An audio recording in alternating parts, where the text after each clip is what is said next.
All right, I'll count that down and go from there. 5, 4, 3, 2.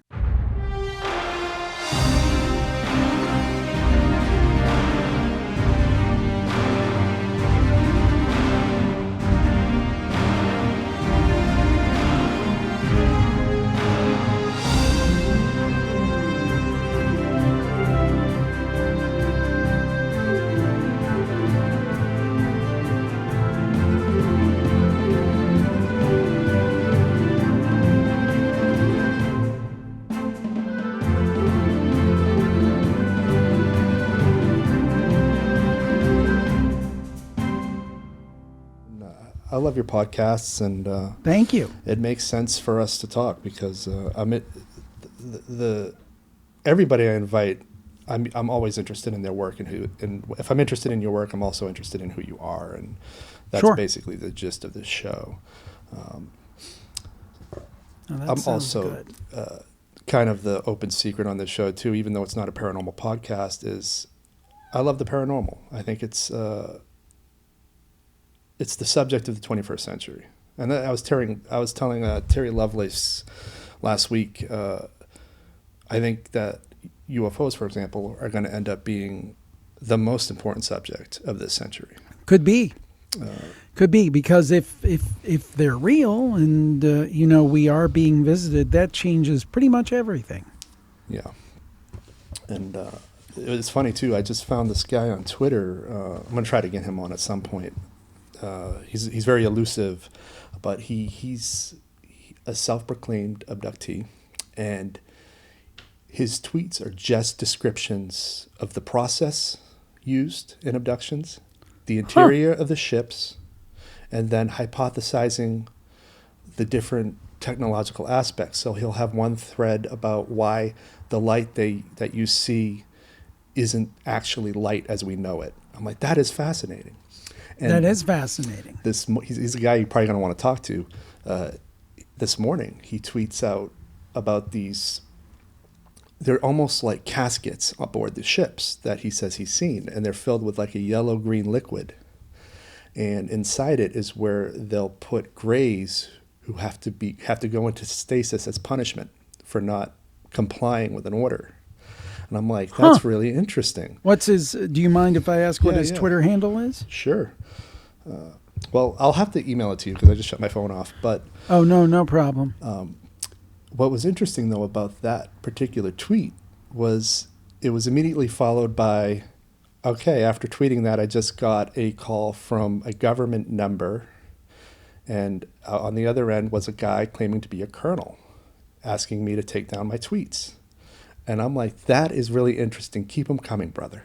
Keep them coming. Yeah, that is interesting. I'm just re-listening to the Mothman prophecy, so that kind of reminds me a little bit of that. So, interesting. Interesting. Yeah. But behavior is everything.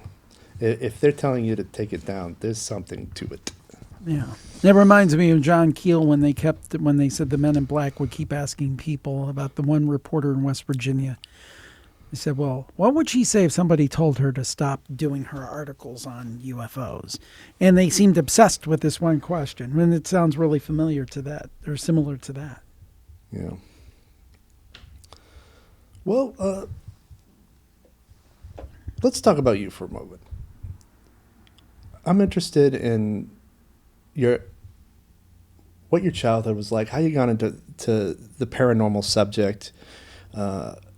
You're sort of the house expert on this. And by the house, I mean all podcasts. Oh, well, thank you. I don't know about that, but that's very kind of you to say.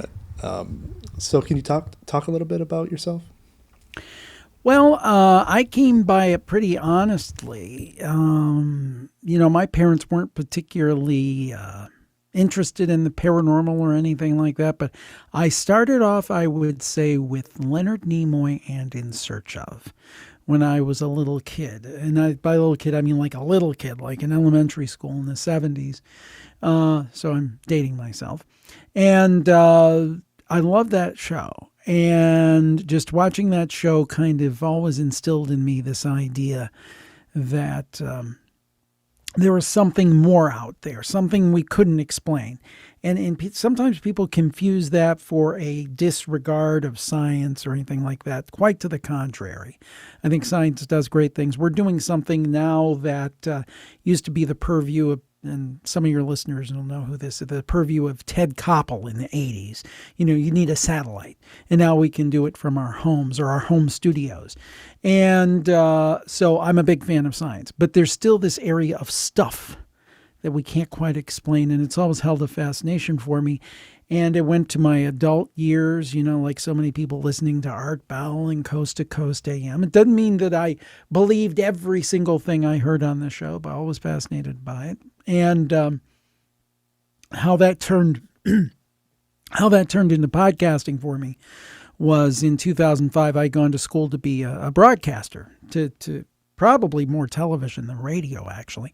And I ended up working on the advertising side. So I was a little frustrated. I'm like, here I am in my 30s. I went to school to be on air, and I'm selling ads, which, by the way, turned out to be a blessing in disguise. And I said, you know what? I heard about this. This is 2005. I've heard about this brand new thing called podcasting. And I guess people are doing it from their houses.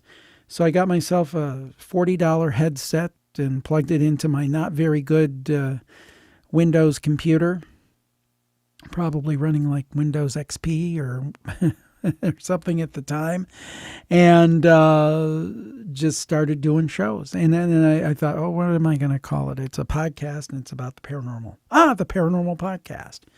So that tells you how early it was I got that name, and got the trademark on it too. And but anyway, the point being that the podcast came from not from a business point of view. It wasn't, oh, I'm going to create a podcast and be able to podcast full time. Really, at that point, there really was nobody podcasting full time. Maybe Dawn and Drew. I don't know. That's a very early podcast.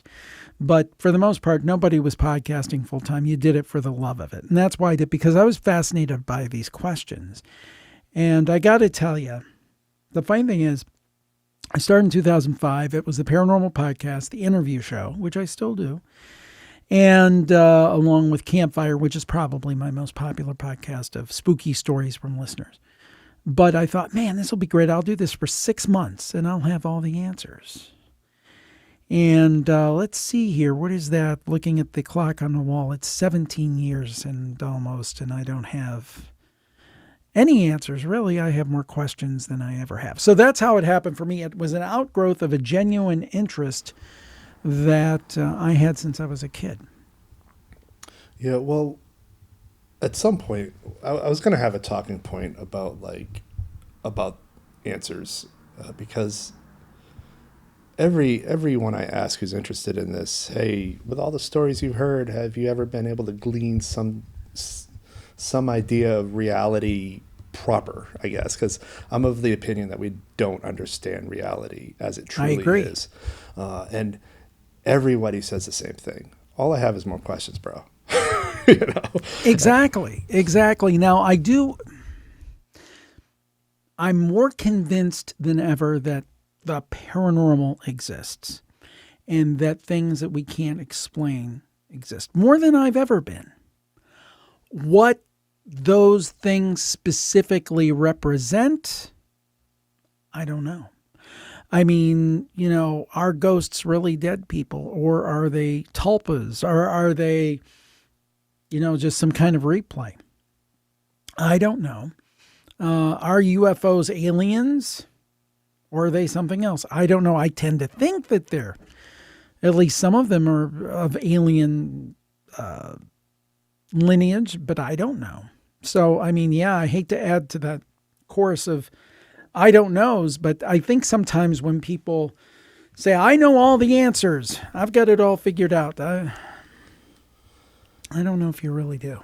Yeah. Well, I think it's healthier to say I don't know, because, time and time again, I do wonder about, I'm okay with, conjecture and hypotheses and whatnot, but to say it is this or it is that, it is right. ETs, it is interdimensional. I think recently there was a gentleman on who, it was a very good interview, but he believed that they were humans from the future. And I'm like, okay, what Right. makes you say they're humans from the future? Tell me. Right. And it doesn't seem. I'm very into mental wellness, and it just doesn't seem good for the mind to just assume that any one thing about it. I don't know. I think that's a sign of maturity. And I think, honestly, it's okay for people to have theories, as long as you say, this is my theory, this is what I believe. I think a big problem, and I'm not getting into politics and all that, but I think that people have lost the ability to say the phrase, in my opinion. If people would say, in my opinion more, I think we'd be a lot better off as a whole world. And there's nothing wrong with saying, we can kind of take going down, for example, the Stanton Friedman route, who Stanton Friedman totally believed that they were physical craft and they were people in it. And he had reasons he believed that. A very erudite man. Nothing wrong with that, as long as you say, in my opinion. And I think that's an important thing that we all have to, when we're dealing with these big questions, I think we have to have a certain amount of humility and realize that the questions are so much bigger. I mean, I always wondered, will there be an answer before, the end of my days? And looking at the clock on the wall, I might, if I'm lucky, have 25, 30 years left, if I'm lucky. And I don't think there's going to be an answer before I check out. I do believe in an afterlife, and I think that we'll get some of the answers on that other side.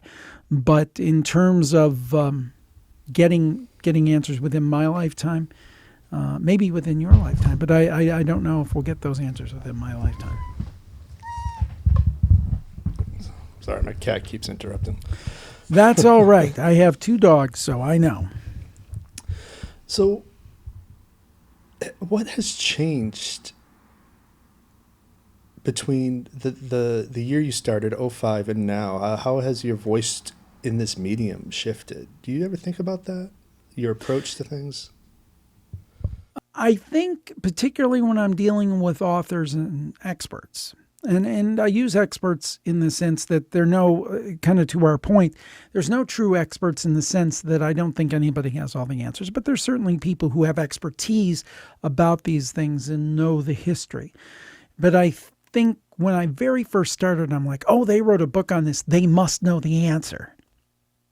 And now I think, even though I try to, although, I did have some journalism training in college and so forth and broadcasting, I don't consider myself a true journalist. I mean, I didn't go to J school or anything like that. And I always try to maintain a little bit of distance and treat authors respectfully and even-handedly, even if they have what some might be considered outrageous theories. I like to treat them with respect and let the audience decide on those. But I have kind of gotten out of a little bit of like, they must know the answer, they wrote a book. When I first started, it's like, they wrote a book on this, they must know all the answers. And now it's still very respectful, but give us your thoughts on what you believe. Because I remember years ago, before I started podcasting, listening to Art Bell, who I believe that anybody who does a podcast or a radio show in these kind of formats owes him a great debt of gratitude. He's kind of like the Johnny Carson of our genre. He kind of, I know there were some people before who dabbled in it, but he really was the man. And I used to think, how can he believe all these people, or how can he believe all the theories they talks to because are communicated on his show, because the one conflicts with the other? And the answer is, just because you interview someone, when it comes to authors and experts, doesn't mean that you have to agree with their theory on something. But I think hearing them out is not a bad idea, even if at the end of the day you say, no, I don't think that's right. So I think I'm a little less awestruck by experts. I think the biggest thing is I'm more convinced than ever that something's going on. But again, I'm not sure what. Now, just to be clear, when I interview people, I kind of look at it in 2 different directions. You have the authors and experts I interview for the Paranormal Podcast and some of my Plus shows. Those are people who have written books and so forth.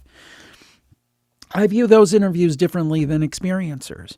A big part of what I do is interview people who have experienced something strange. And those people, the vast majority of them, I believe, are being very sincere and very real in what they're sharing. Now, does that mean they really experienced something paranormal? Does it mean it's possible that maybe they're mistaken, or maybe there is a normal kind of explanation for a supposedly paranormal event? That's always possible. But I always try to respect very much those people's stories and go in with the mindset, I'm believing this person and what they say. And I really do believe the vast, vast majority of those people are being 100% sincere as how they perceived the events that they share on that show. But I guess how I've changed is it's weird. I'm more of a believer and I'm more of a skeptic, but in different ways. I mean, I have no doubt. And going back to what you said, you don't think we understand the nature of reality. I think you hit it on the head there 110%.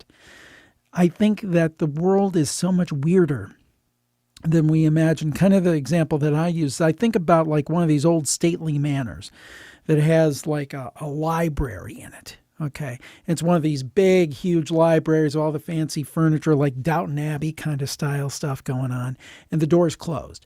And we are like a person who comes to the door and the door is closed, and we look through the keyhole. And it's like one of those old skeleton keys where you can actually see into the room. And you see that there's a few leather-bound volumes. You can kind of get what the room is. That's what we see of reality. And what really is of reality is what books are on the shelves and what's within those hundreds and hundreds and maybe thousands of books.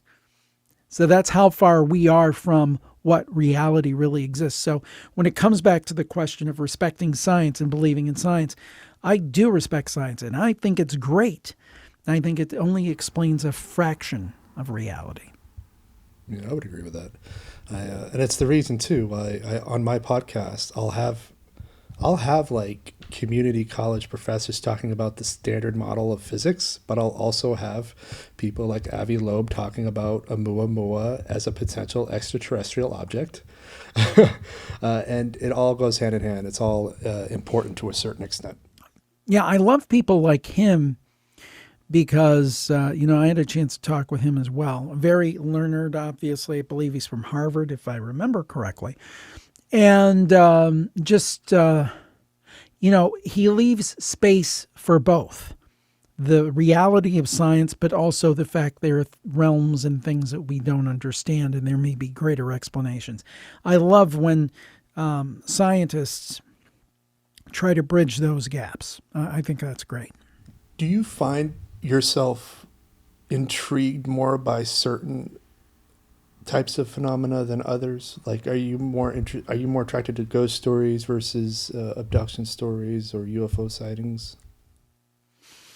Well, I think the subject that really gets me the most is that of the afterlife. Because, as I often say on my shows, it's one of those things where we're not all going to see Bigfoot. We're not all going to see a ghost, and many of us won't see a UFO in the course of our lifetimes. But we're all going to die. And I think, maybe not the UFO question, but I think that the answer to the afterlife is partially the key to the answer of much of it. Certainly things like ghosts, or at least part of the answer. So to me, the biggest question is what happens after we die? And it is an entirely selfish question. It's a question that's selfish because, heck, I want to know,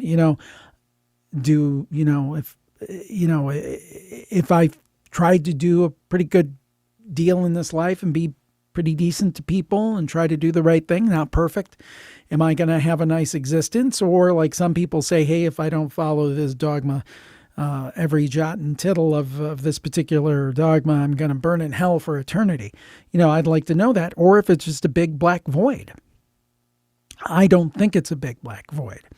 I mean, I look at the probably the experience that I'm almost most interested in is the near-death experience. And we've had great guests on talking about that.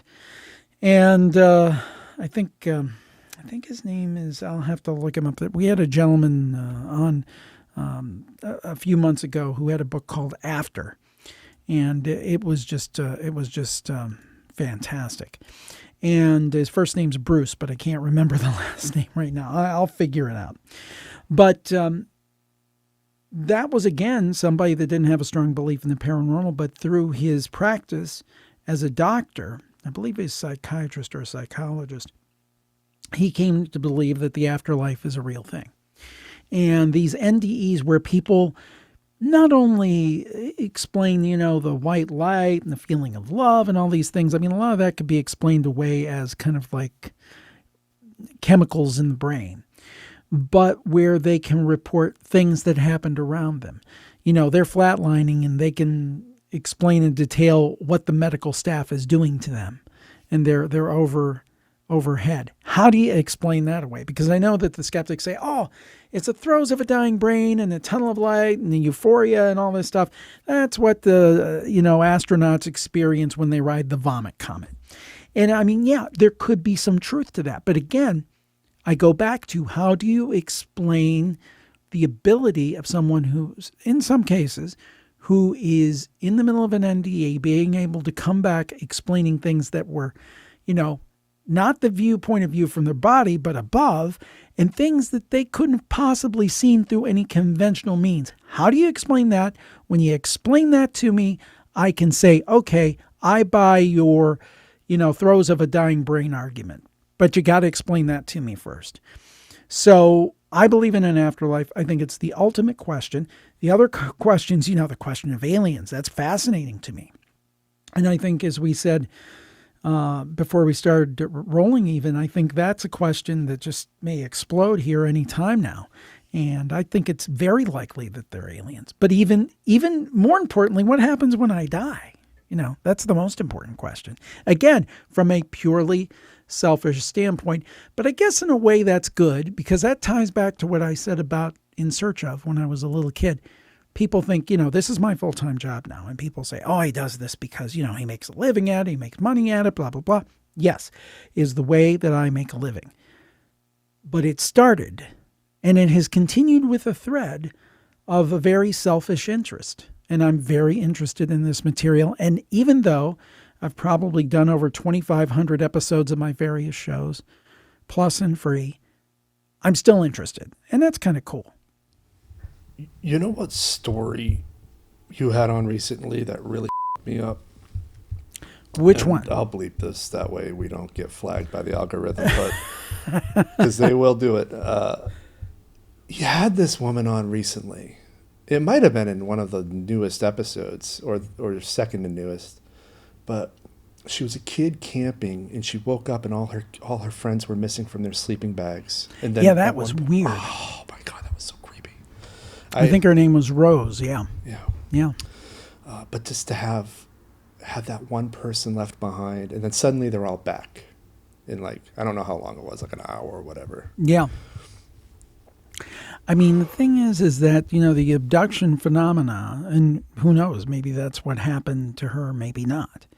But, going back to Betty and Barney Hill, we're actually going to be doing an episode on that. My daughter has started doing a podcast, and this will be her second season of doing it coming up this spring. And one of the stories will be Betty and Barney Hill, because I think that's such a seminal experience and so vibrant.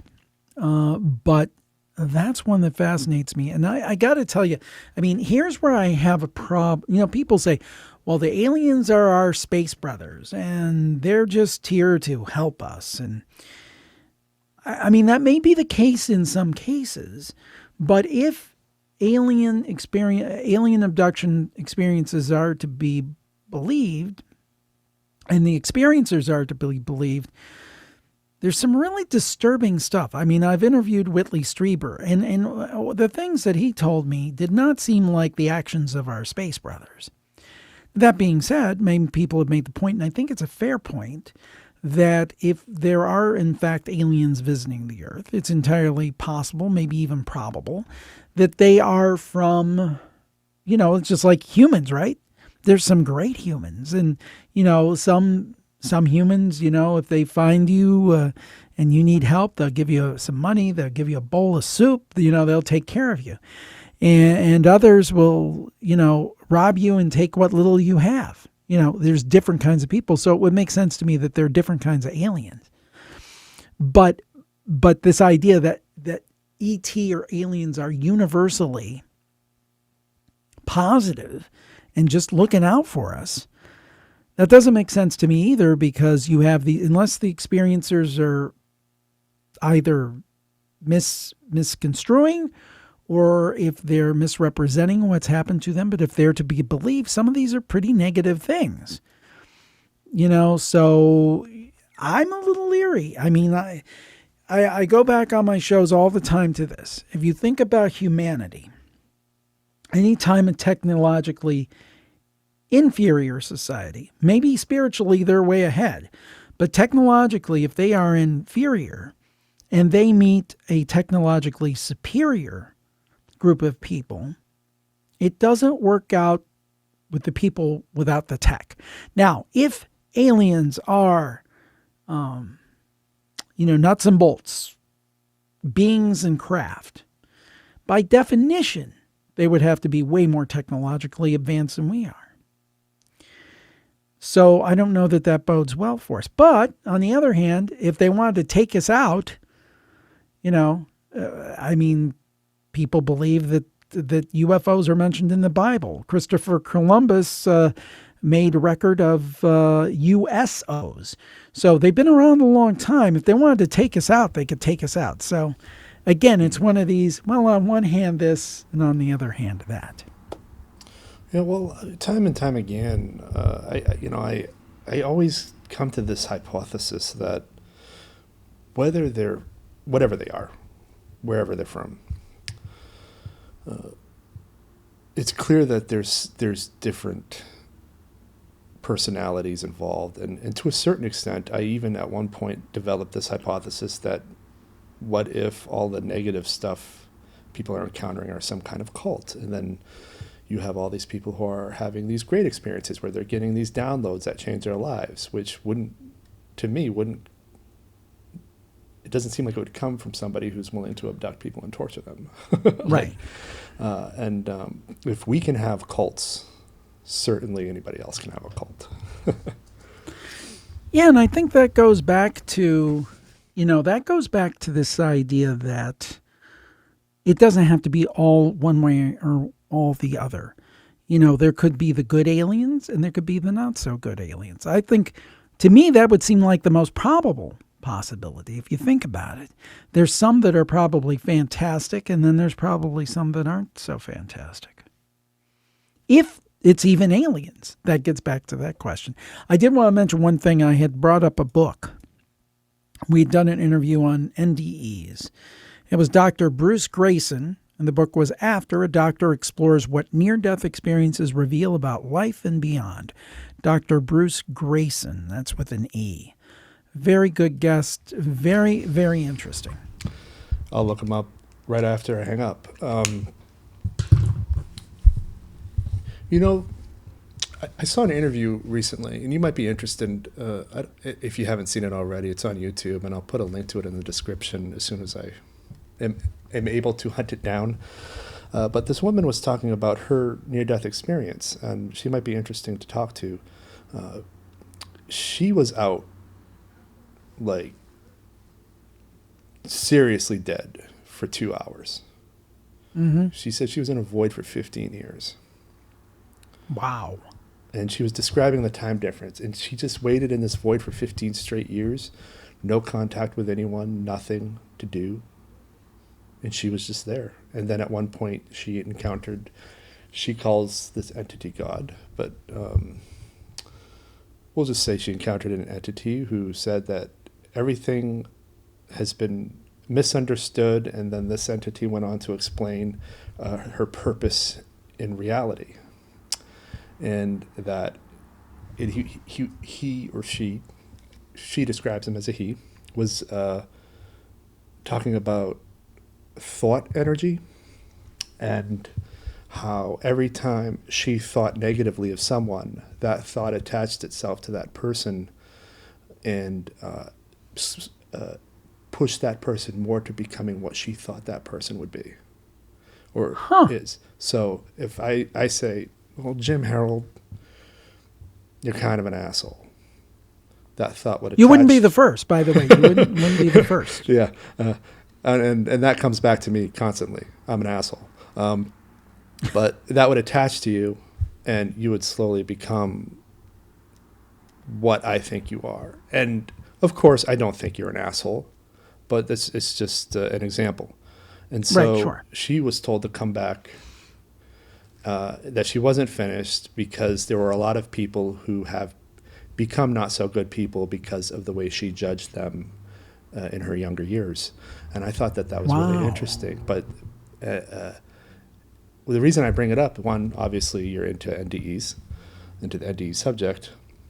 But two, it goes into, I saw these films by this doctor who invented a meditation where it's all based on using thought to bring crafts forward to be filmed or whatever.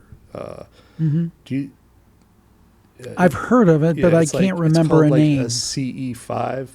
A CE5. I've heard of this, but I can't remember who it was. It's this guy invented a meditation where you use thought to summon UFOs. It seems like a lot of people do it, and it really works for them because it's all over YouTube, and it's the only connection that I've been able to find between some corner of the UFO sphere and death, because it's all rooted in thought. You know who else says that it has something to do with death, and I talked about him earlier, Whitley Strieber. And I can't remember I may be getting the context wrong, so you'll have to go back to his source material and check this out. But I think it was in a discussion with his wife, his late wife, I believe Ann Strieber, and something came across to her that the others, because I don't think he calls them aliens, I think he calls them the others, that it has something to do with death. So look that up. I always, when I'm not clear on a concept or I'm just kind of bringing in fuzzily, I always say check the source material, check back with Whitley Strieber on that. But I don't know. I don't know the answer to that, obviously. But that's another thing that I've heard time and time again, and you've probably heard the same thing from people who look at one aspect of all this stuff, is that when you start looking into ghosts, then somehow a piece that has something to do with UFOs comes in, or a piece of this. For example, there's a big coincidence, according to some researchers, of UFO sightings in Bigfoot. And it seems like, going back to that old In Search Of example, they used to talk about, we'll talk about UFOs, we'll talk about ghosts, we'll talk about strange creatures, or however they put, but the idea is everything was very siloed. And the more researchers that I talk to, and although it kind of just doesn't seem to make a whole heck of a lot of sense, is that all of this stuff is somehow connected. That there is some kind of connection between UFOs and ghosts, or UFOs and strange cryptid creatures, or whatever it might be. I don't know that there is, but it sure seems that way. And also, I always wonder about a trickster element. This idea, I don't know if it was Nietzsche, whatever. If you look into the abyss, stare into the abyss long enough, it'll stare back.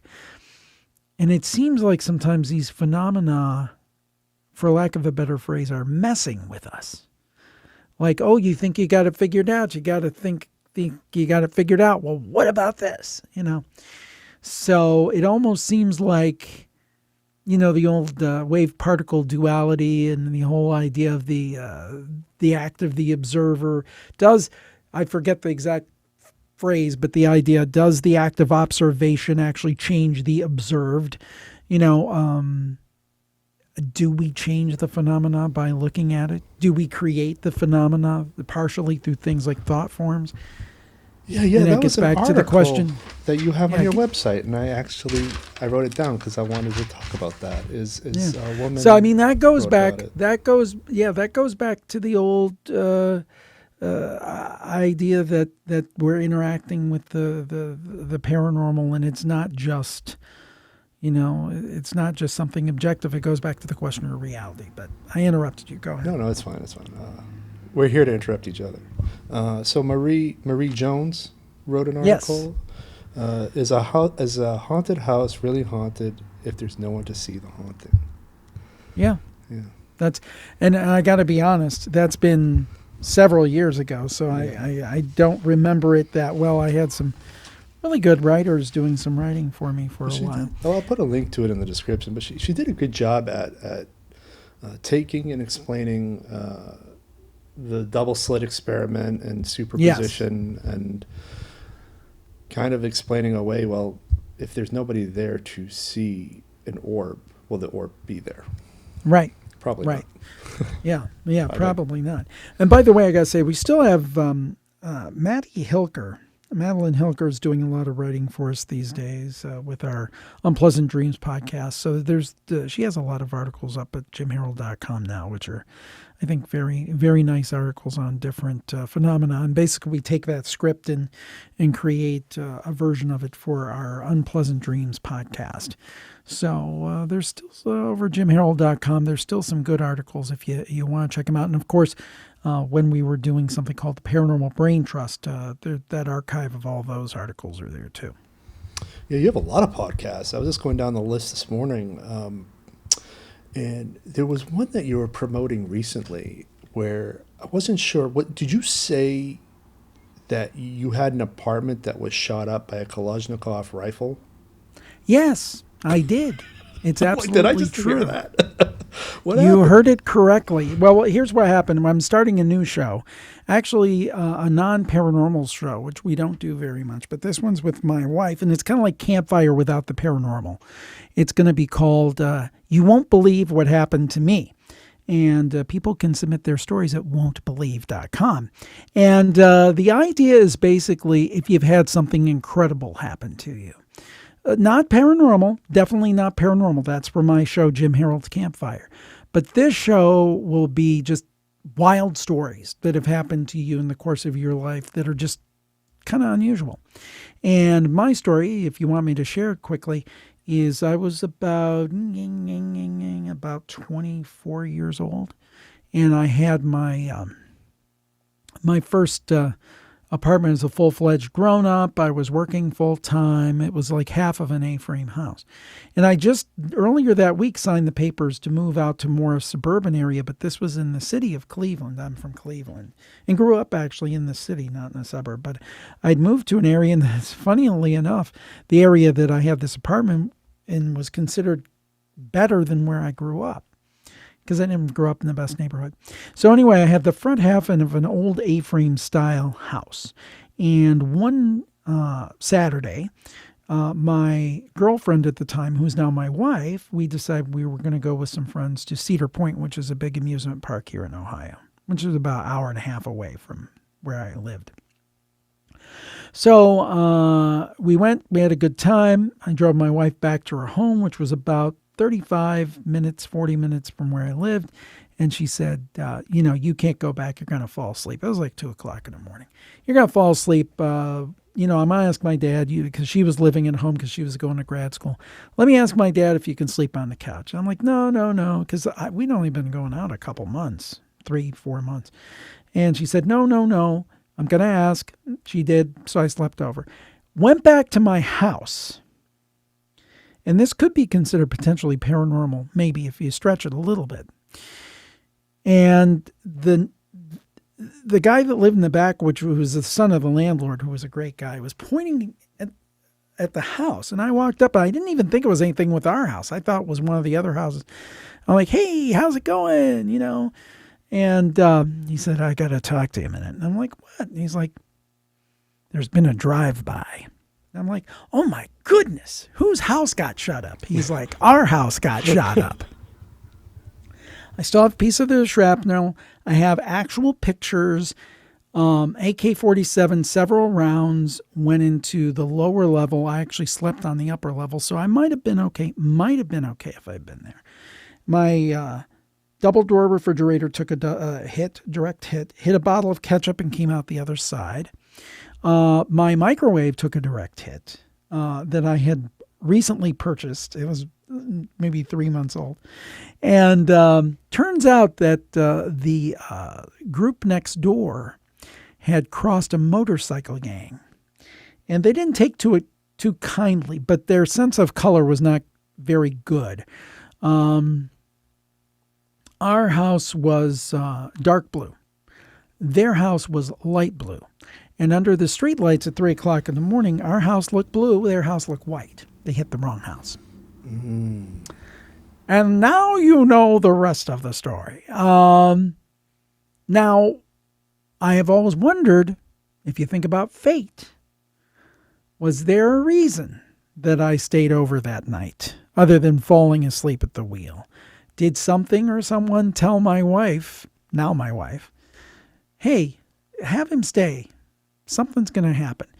And I always wonder about those kind of stories because there's two sides of that.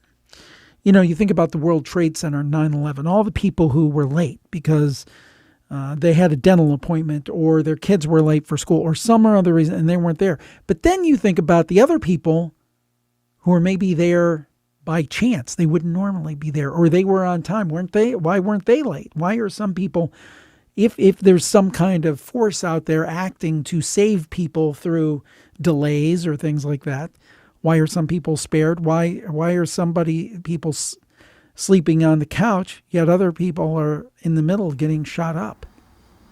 You know? Well, yeah, I don't know, but that's not the first time I've heard that occur where, I mean, obviously you've probably heard it more than I have. I remember one of the Unsolved Mysteries episodes from the 90s that still stays with me is these people who were supposed to go to a church in the evening to do a rehearsal or some sort of thing. And every single one of them was late. And the moment they arrived, the church blew up.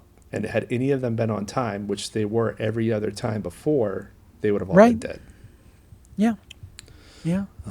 No, I've often wondered if a greater force or something said, no, you're going to be sleeping on Dar's couch tonight, you know, and again, the things that, because I typically didn't spend a lot of nights away from home.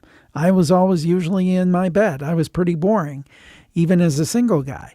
So, you know, by 12:30, I'd be in bed, you know. Now, again, the rounds hit on the lower floor, so maybe I would have just had a big fright, you know, and I would have been fine. But I might have gone downstairs. It was kind of weirdly laid out. The downstairs was the kitchen. Maybe I would have been thirsty, and maybe 3 o'clock in the morning, maybe I would have went downstairs and gotten a drink of water, you know, or maybe these people were lying in wait looking for shadows, you know, through the window. You know, I don't know. All I know is that the house was terribly shot up. If I'd been hit, I would have been badly hurt or likely killed. And I wasn't there. And I probably should have been there. Well, going back to 9/11, I don't remember where this story's from. If I find it, I'll cite it. But there was a story of a mother talking about her son, who I think the family lived in Connecticut. He was from Connecticut, but he was living in New York, and he had gone back to visit his mom. And he says, well, I have to go back to New York because I think there's something big I'm supposed to do. I don't know what it is. And there was a sense that he was never going to see her again. She got the sense that he knew he was never going to see her again, and he didn't know why. He went back to New York, and 9/11 happens like maybe 2 days later, and he's one of the missing. And weeks later, maybe months later, maybe a year later, I don't know the timing of this, she reads about a man who was instrumental in getting people down the stairs as fast as possible. And he was cited as having saved many lives. And the way they described him was her son. Everything he wore, everything down, and he was killed on 9/11. And Wow. this big thing he was supposed to do was save all these people and die, apparently. Wow. Yeah. And again, it goes to, questions of a higher power. It goes to, it's a lot of big questions, but something's definitely going on. Yeah.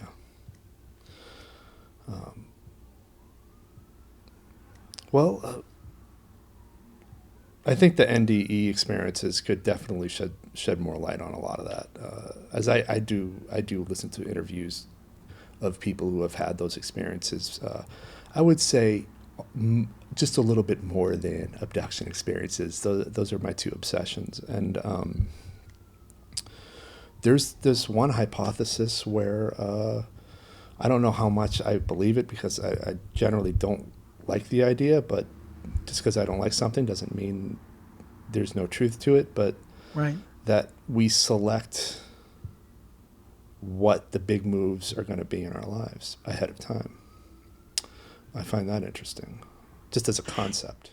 Yeah, it is. It is interesting because, I think in most of our lives we can point to kind of inflection points where if we had made a right instead of a left, things would be drastically different. Maybe it's not something as drastic as sleeping on the couch and avoiding being turned into a piece of human Swiss cheese. But I think about my wife and how we met, and it was so much by happenstance. I'm getting up there in age, and I'm in my early 50s, just to be in full transparency. And when I went to school, you had these course catalogs, and you picked your classes from those. I mean, the computerized stuff. I mean, yes, we had computers, but the registration process wasn't really like it is now, where you pick stuff on the computer. You pick it, then you go to a place where someone they would enter it into the computer. It was kind of funny by today's standards. But anyway, you pick a course catalog, and I was focusing on, I needed some science credit. I like science, but I didn't want to do anything too taxing because I was a very kind of go-getter in broadcasting and worked on that very hard. And I said, if it's not a core class for me, I'm not going to knock myself out with a heavy-duty lab or something like that. So they had this one called Science and Religion, which was really interesting because it actually kind of ties into the kind of things we talk about on the shows to some extent. And that was the wave-particle duality, where I was introduced to that. But anyway, I could have just as easily have picked another class or just said, you know what, I'm going to wait and do my science credit this next quarter, this next semester. And I didn't, and I ended up, through, quote, coincidence, being in a group with my wife, because we had last names, had similar letters, and we lost touch, but then we got back in touch, and we ended up avoiding the AK-47 and getting married and having 2 kids, and we're still happily married today.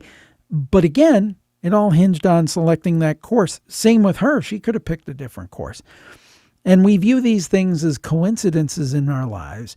And to your point about pre-selecting things, sometimes I wonder if they really are always, sometimes they are, but are they always coincidences? I don't know. Yeah. Or one of the other hypotheses is, and this is the one that at this time in my life makes the most sense to me, is maybe there is some level of intuition that we're unaware of. Yep, that makes a lot of sense to me. Like, maybe in my example, it's like, hey, you ought to pick this class. It's going to have big implications for you, lifelong implications. I think that makes a lot of sense too. The reason I warmed to it is because my mother apparently had a lot of recurring dreams, premonitions, and intuitions. And she had 3 kids. Every single one of them were, for the most part, were focused on me. So of course I had a major interest in these. I'm like, all right, what about me? Come on, as a 10, 11-year-old kid being told this, you have to understand why I thought for a long time I was special. I don't know that special has anything to do with it, to be honest, but when she was 11, she said she would have recurring dreams about a mother getting medicine for a sick baby. And she would have it again and again and again. And then when she was pregnant with me, she would have it literally every night for 9 months. Same dream from the same perspective. And then when I was 3, and it was clear that I was a very, very sick baby, she acted out that dream. She was the mother. And wow. She never had the dream again when she had that realization. And it's shit like this that has always intrigued me, because I think she had that intuition on a big level. Like if we have these subtle things that we're not aware we're making these decisions for a reason, she was somehow aware when it was happening. So she knew when there would be a cop around the corner, and just could slow down, even if she's never been on a road before. Wow. Yeah, she saw me drowning at one point, and it was happening in real time while she was doing the dishes. And I grew up on an island off the coast of Maine, so what we would do is we'd swim off the Maine pier where the ferry would land. She saw me drowning off there at the time when these bullies weren't letting me come up out of the water. And I thought, and she sent my dad to go get me. She's like, your son's about to drown. You should go get him. That's how she would talk. Wow. Very as a matter of factly. And he came down to get me, and he grilled out these bullies. They were summer people who were very privileged. And again and again and again, that stuff happens. And so I do think that we all have it to a certain extent. I think that, you don't need to see your house getting blown away to be like, we're not staying here tonight. It's just, it comes in, it falls into line in just natural sort of rearranging of schedules, that sort of thing. Well, there's two things that reminded me of, and they're not exactly parallels, but this idea that we tap into something greater, some database of knowledge. One was an experience of and again, sometimes when I think of these stories off the top of my head, I may not get every detail right, but it's the gist. This was a young woman that called, and she talked about this dream she had where she was with her mom, but she didn't see herself. She was with her mom, and she was at a carnival. They were Ferris wheel. It was obviously they were at a carnival. And her mom was wearing this very distinctive dress. I think it was pink with polka dots or something you would remember. And she asked her mom, she said, I had this dream. I had this memory. I don't know, it was a dream or a memory. Very distinct memory of being at a carnival with you, and you were wearing a dress with pink polka dots. And she said, oh my goodness. She said, yes, we were both at the carnival. And I was wearing the dress with the pink polka dots. The only thing that's unusual, you remember that, that's kind of funny because that's when I was pregnant with you.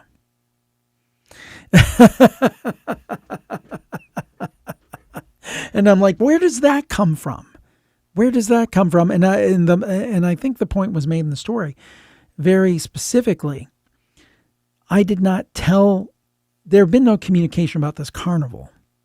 Or this incident. This wasn't like a memory that had been suppressed. There had been a discussion, and years later it came out as this false memory. This is something they'd never talked to each other about because there was no reason to. It was before she was born. Then there was another story that's somewhat different, but kind of, again, tapping into some kind of universal knowledge field. A story, I think it was Canada. And our caller, I think, took her aunt or somebody to go, her aunt went to the downtown area of wherever they live to go to some kind of meeting in an office building. So this is like 3:00 in the afternoon. It's at noon. And she goes to this meeting, she comes out, I don't know, and she sees there's construction workers and scaffolding, and she literally in front of her eyes sees a construction worker fall to their death. And she's looking around and it's like, oh my God, I can't believe this just happened in front of me. And then she looks again and everything looks normal. There's no sign of a construction worker. Everybody's going about their business like it never happened. And then she comes home and she's distraught. She's like, oh my God, I saw this thing and it didn't happen. She checked the news and there was no report. And then like on the 11 o'clock news, and remember, she was there at noon. She said, horrible news out of the downtown area today at about 3 p.m. So-and-so place, a construction worker fell to his death. She saw it 3 hours before it happened. Now, I mean, there's two possibilities here as I see it. One, somebody's lying, which I don't believe is the case. Or two, this is some indication of what you said before, of reality not being what we think it is. I can't think of a, quote, logical explanation for that happening other than those two things. Yeah, and going back to our initial conversation about the different hypotheses and all that, like there are things that could make them more sense depending on who you are. Like,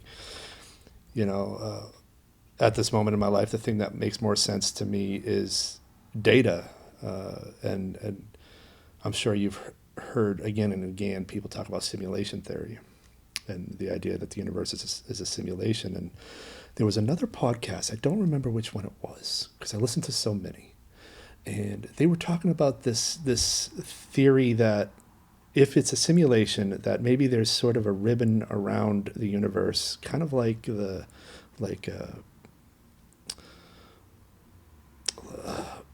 just like a ribbon of data. And when you die, everything you've learned, everything you've experienced goes into this ribbon.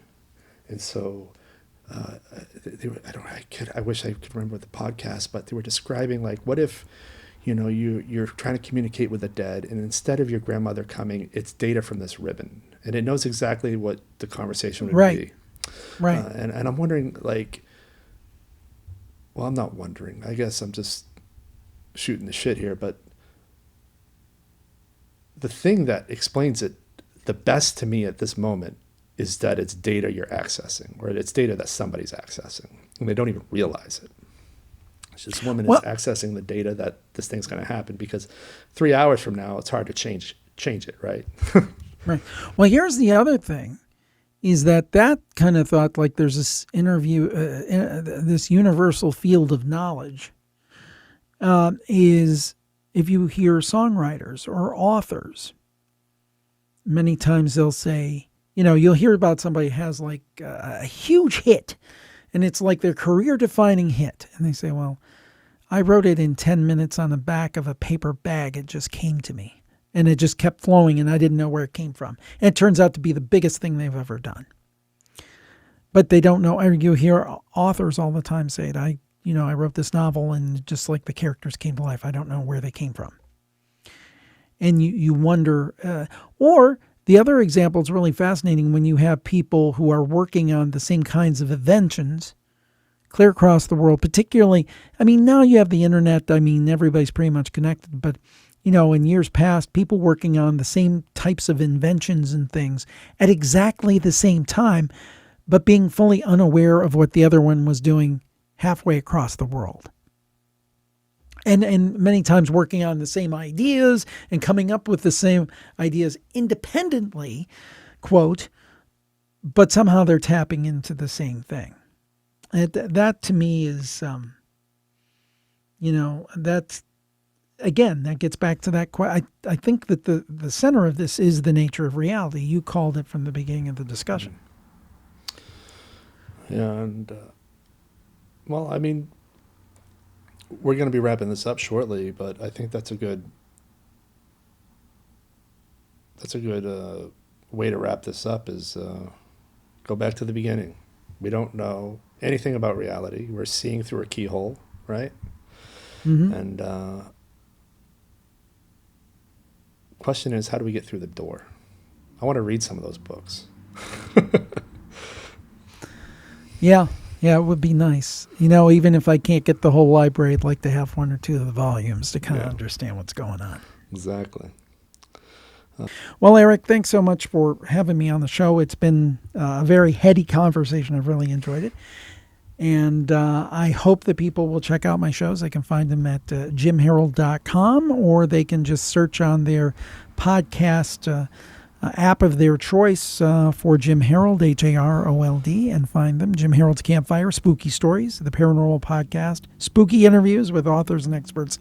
And they can also check out my YouTube channel, which is youtube.com/Jim Harold. And Eric, thank you again. And it's been a real pleasure to be with you and your audience. Thank you. It's been a pleasure as well. And all those links will be in the description to make it as easy as possible to find. Thanks, Eric. You have a great day. Nice to meet you. And Likewise. Thanks again for asking me. Bye-bye. Yeah, sure. Bye.